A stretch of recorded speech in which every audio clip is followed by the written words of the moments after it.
తెలంగాణ రాష్ట్ర వ్యాప్తంగా మున్సిపాలిటీ ఎన్నికల నగారా మోగడంతో ఖమ్మం జిల్లా కల్లూరు మున్సిపాలిటీలో నామినేషన్ల హడావుడి మొదలైంది. ప్రతి పార్టీ నుండి అభ్యర్థులు బీఫామ్లతో నామినేషన్ వేయడానికి సిద్ధమయ్యారు. మొదటిసారిగా ఎన్నికలు జరగనున్న కల్లూరు మున్సిపాలిటీలో మొత్తం వార్డుల సంఖ్య 20, పోలింగ్ కొరకు 40 పోలింగ్ బూతులను ఏర్పాటు చేయనున్నారు.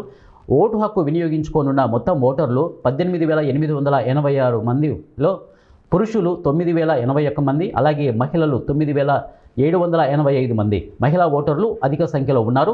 అత్యధిక ఓటర్లు కలిగిన వార్డుగా 19వ వార్డు నిలిచింది.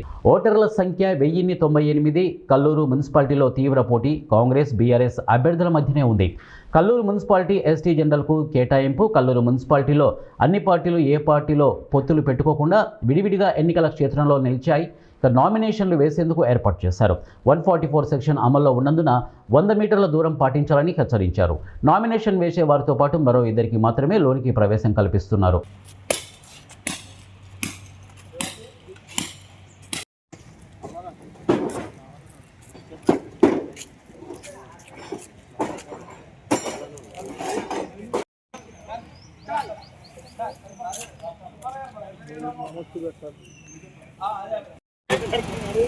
अच्छा